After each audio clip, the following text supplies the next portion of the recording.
The wind rolled across the high desert like a tired ghost, scraping over sagebrush and old wagon ruts as if searching for what time had forgotten. On the far northern ridge, a lone cowboy rode slowly, his back curved from exhaustion, his eyes half closed from a kind of despair that sleep could not cure. His name was Cole Harding, a once strong rancher whose life had changed completely the day his wife died giving birth to their son. For 6 months he had been seeking anyone who could help him raise the infant boy. 6 months of knocking on ranch doors, crossing counties, begging distant relatives, trying to hire women from town, and even writing to agencies back east. But nobody wanted to live on a lonely ranch deep in Apache country. Nobody wanted to care for a newborn on a ranch where outlaws sometimes passed, where winters bit hard, and where the nearest town was 2 days' ride. And so Cole was raising the child alone. At night, he rocked the crying infant while choking down his own tears. In the mornings, he fed the cattle with the baby strapped to his chest. At noon, he rode the fence lines with one hand while the child slept against him. But the exhaustion had reached a place deeper than bone. It lived in his spirit now, a heavy shadow that made him whisper prayers even though he had stopped believing in them. That afternoon, as the sun sank red over the horizon, Cole rode back toward his ranch, with the baby sleeping in a blanket in one arm. He murmured to the child softly, "Someday, boy, someday we'll find someone who knows how to care for you better than your old man." His voice cracked, and he looked away quickly. He hated showing weakness, even in front of his own son. The ranch appeared as a small cluster of shapes in the distance: barn, corral, windmill, and the cabin that once smelled of his wife's cooking and laughter. Now it smelled of loneliness, spilled formula, and a tired man's regrets. Cole dismounted, adjusted the baby in his arms, and pushed open the cabin door. The baby stirred, rubbed against his chest, then settled again. Cole gave a faint smile. "Good boy," he whispered. He didn't even notice the footprints in the dirt behind him, not until he turned and froze. Standing at the edge of his yard, half in sunlight and half in shadow, was a tall woman in Apache clothing. Her braids hung heavy over her shoulders. Her face was fierce but calm, like a warrior who had survived storms but learned to choose peace. Her moccasins were dusty, as though she'd walked a long way. A woven satchel rested at her side, but her eyes, dark, deep, steady, were what made Cole tense up. "Who are you?" he asked sharply, shifting the baby protectively in his arms. The woman stepped forward, raising empty hands to show no threat. Then, in a quiet, steady voice, she said words that would change Cole's life forever. "You have been searching for a nanny for 6 moons. Now, I'm here." Cole blinked. "How do you know that?" The woman tapped her temple gently. "News travels. Wind carries stories. A man alone with a baby is noticed. And I have reason to help." Cole narrowed his eyes. Why would an Apache woman care about a white man's baby? She didn't answer at first. Instead, she looked at the child, really looked, and something in her expression softened with a pain she didn't hide. Then she asked, "May I come closer?" Cole hesitated, but something in her voice felt honest. He nodded slowly. She approached with calm, measured steps and stood before him. "My name is Nanny," she said. "I am of the White Mountain Apache. I know how to care for children. I have raised many." Cole frowned. "Many?" Nanny's eyes dimmed. "My sister had 5 little ones. When she died in winter sickness, I raised them. They live with relatives now." Her voice trembled just once. Cole felt a pinch of sympathy, but he still didn't understand. "Why come here? Why volunteer to help a man you've never met?" This time she looked away, and the desert wind tugged at her braids. "Because," she said slowly, "I know the pain of raising a child while grieving, and because your child cries loud enough to reach the next ridge." Cole flushed. "I'm doing the best I can." Nanny's gaze softened again. "I know that is why I came." Inside the cabin, the baby began to stir, fussing. Nanny held out her hands silently. Cole paused, then reluctantly handed the infant to her. The moment she took him, the baby stopped crying. Just stopped. His tiny hands curled around her braided hair, and he stared into her eyes. Nayeli hummed low in her throat, a soft, melodic sound like water over stones. The baby sighed and rested his head against her shoulder. Cole swallowed hard. That was the calmest he'd seen his son in months. How did you do that? Nayeli smiled gently. Babies know who carries peace inside them. They listen to the heart. Cole rubbed the back of his neck. Look, I don't have much to offer. I can pay you some, maybe. And you can have a spare room. Nayeli shook her head. I did not come for money or a room. I came because the Creator placed your child's cry in my dreams. Cole stared. Your dreams? Yes. Her voice did not waver. For 6 moons. I ignored them, but last night the dream changed. Your wife appeared. She said, help him, help my child, and so I walked. Cole's mouth opened.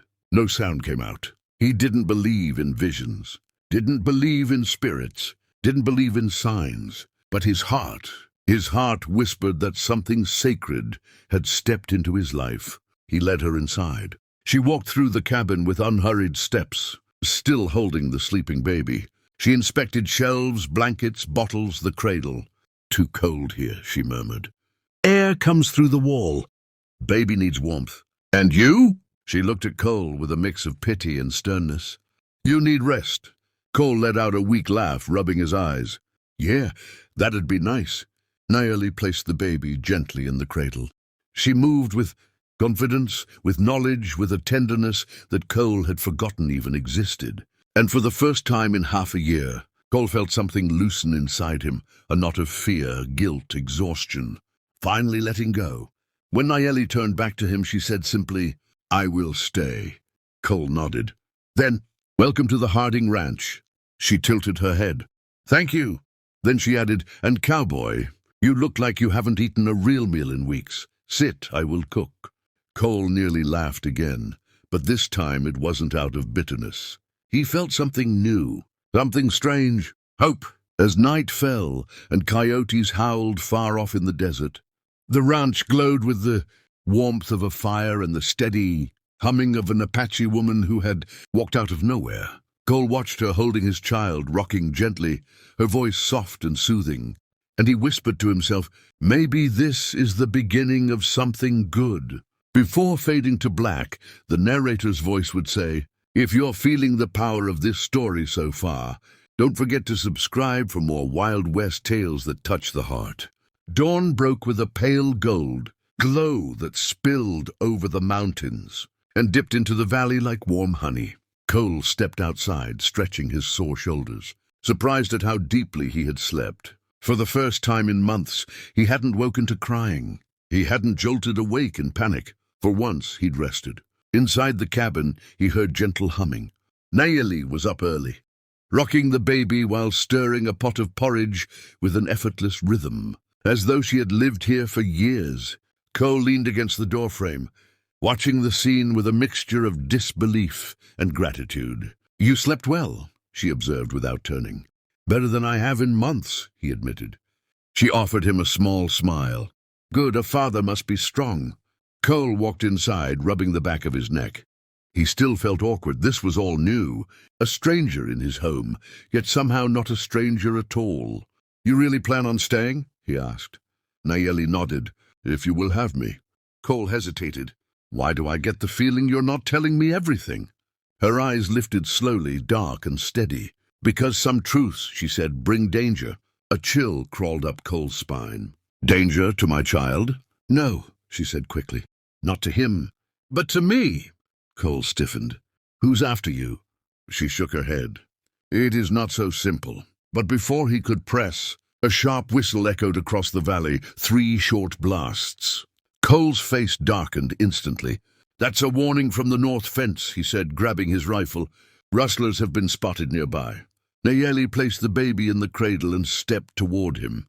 I will come. No, Cole said firmly. I'm not dragging you into trouble. She met his gaze with unblinking confidence. Cowboy, trouble has been following me long before I reached your ranch. Those words set his blood cold. Still, she followed him out the door. They rode hard toward the northern pasture, the wind whipping through their hair as dust rose behind the horses' hooves.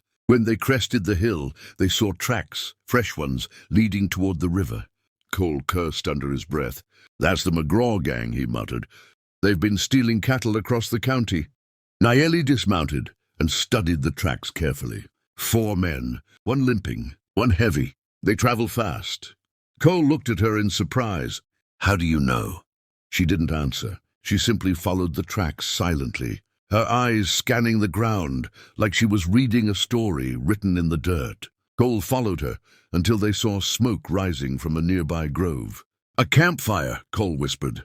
"Too careless." "Unless it's a trap." Nanny placed a hand on his arm. "Let me go first." Cole shook his head. "Not a chance." But she stepped forward anyway. With silent, fluid movements, she moved through the brush like a shadow. Cole followed cautiously, and then he heard voices. When they peeked through the branches, they saw 4 rough men cooking stolen beef over a fire. And one of them, Cole stiffened. "That's Jonah McGraw," he hissed, "leader of the whole damn gang." Jonah was a tall, scarred man with a cruel grin and a limp in his left leg, just as Nanny had predicted. But when Jonah turned, his expression froze. "Well, well," he drawled. "Look who it is." Cole froze. "What do you mean, look who it is?" Jonah smirked. "That Apache woman. I recognize her. She's the one who got away." Cole's blood ran cold. He looked at Nanny, who stiffened as though struck. "You know him?" Cole whispered. Her voice was low. "He raided our camp 2 winters ago." Jonah grinned wider. "That's right.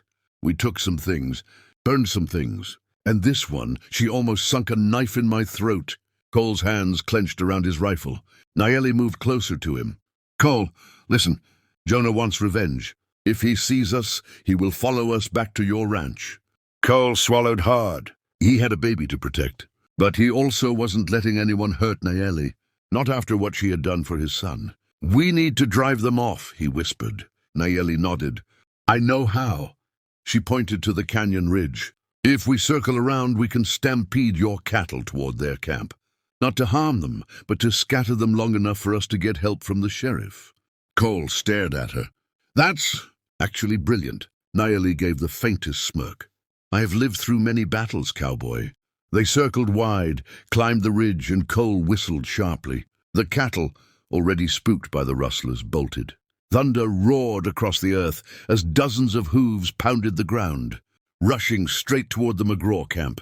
The rustlers shouted, scrambling to grab their guns and horses. But the stampede swept through like a storm. Fires scattered, tents collapsed, men dove for cover. Jonah screamed in fury. But by the time the dust settled, he and his gang were already fleeing into the hills, chased by a trail of panicked cattle. Cole and Nanny rode hard back to the ranch, and when they arrived, the baby was sleeping peacefully, unaware of the danger that had just been driven away. Cole exhaled shakily. "You saved us," he said. Nanny shook her head. "We saved each other." Cole stepped closer, his voice softer. "Nanny, why did Jonah call you the one who got away?" Her eyes clouded with pain. "Because he killed my sister," she whispered. "I vowed never to stop walking until I found a place where her spirit could rest." "And is this the place?" Cole asked gently. Nanny looked at the child, his tiny face, his small hands, his peaceful breath. "Yes," she said softly. "I believe it is." Cole felt his heart swell with a warmth he hadn't felt since his wife died. "You saved my son," he said. "And my ranch?" Nanny nodded. "And you gave me purpose again." The baby stirred, and Nanny lifted him with natural ease. He smiled, truly smiled, and buried his face in her shoulder. Cole swallowed a lump of emotion. "You're part of this family now," he said. Nanny met his gaze steadily. "Then let the Creator bless this new beginning." Outside, the wind carried away the last traces of the rustler's presence. Inside, the cabin glowed with peace for the first time in months. And the narrator's final voice would say, "If you want more Wild West stories filled with courage, heart, and destiny, make sure you subscribe. Your support brings more stories to life.